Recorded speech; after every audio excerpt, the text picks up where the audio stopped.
अपने प्रेम तक पहुंचने के लिए प्रभु श्री राम ने जो ये किया उसकी चर्चा नहीं होती।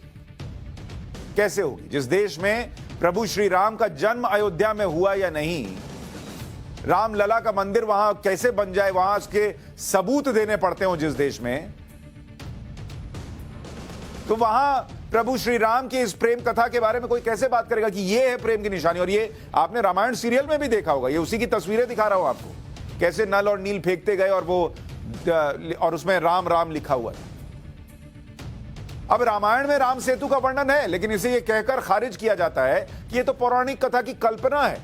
अब जब जिस देश में कोर्ट में खड़े होकर कुछ सरकारों ने कह दिया था कि प्रभु श्री राम ही कल्पना थे, तो ये कहानी तो कल्पना बताएंगे ही। राम सेतु असल में है ही नहीं, यह भी कहा गया, लेकिन इस पर कई शोध हुए और यह साबित हुआ कि राम सेतु कोई कल्पना नहीं है। वैज्ञानिक शोध में यह साबित हुआ कि भारत और श्रीलंका के बीच 50 किलोमीटर लंबी रेखा चट्टानों से बनी है और यह चट्टान लगभग 7000 साल पुराने हैं। ये जिस बालू पर टिके हैं वो 4000 साल पुराना है। नासा की रिपोर्ट के मुताबिक यह पुल करीब 7000 साल पुराना है। एक साइंस चैनल ने अपनी डॉक्यूमेंट्री में सबूतों के साथ यह बताया कि राम सेतु मानव निर्मित था। मतलब ऐसे ही नहीं बन गया था प्राकृतिक तौर पर, उसे बनाया गया था। यह पुल रामेश्वरम से श्रीलंका के मन्नार को जोड़ता था। 15वीं शताब्दी तक लोग इस पर पैदल और घोड़ा गाड़ी से रामेश्वर से मन्नार की दूरी तय भी करते थे।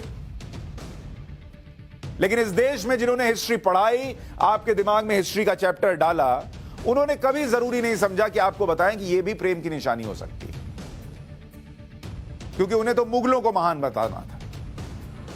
यही बात गीतकार मनोज मुंतशिर ने उज्जैन में एक कार्यक्रम में कही थी कि ताजमहल की बातें करने वाले राम सेतु और चित्तौड़ के किले को भूल गए। एक बार मनोज मुंतशिर को सुनिए, फिर आगे का पन्ना खोलता हूं। पीपल फ्रॉम माइंड और ताजमहल बनवा दिया, चलो ठीक है भाई बनवा दिया। अब हमें जबरदस्ती वो बाएं हाथ से लिखे हुए इतिहास हमें यह बताने की कोशिश कर रहे हैं कि भाई ये तो मोहब्बत की निशानी है। अच्छा, ये मोहब्बत की निशानी है, और अगर ये मोहब्बत की निशानी है तो चित्तौड़ क्या है, जहां हमारी मां रानी पद्मिनी अपने पति राजा रतन सिंह के वियोग में जलती हुई चिता में कूद गई, लेकिन अलाउद्दीन खिलजी को अपने आंचल का एक तार नहीं छूने दिया। प्रेम की निशानी चाहिए, प्रेम की निशानी जानना है, वो पुल देखिए जो हमारे भगवान श्री राम ने अपनी प्राण प्रिया पत्नी सीता को रावण के चंगुल से छुड़ाने के लिए समंदर के सीने पे बांध दिया, वो है प्रेम की निशानी। लेकिन उसे प्रेम की निशानी बताया थोड़ी जाएगा।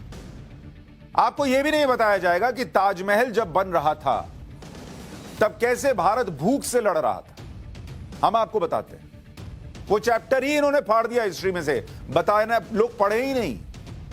प्रेम की निशानी और उसमें लगा ये संगमरमर सफेद नहीं, कैसे खून से सना है, आपको जानना चाहिए।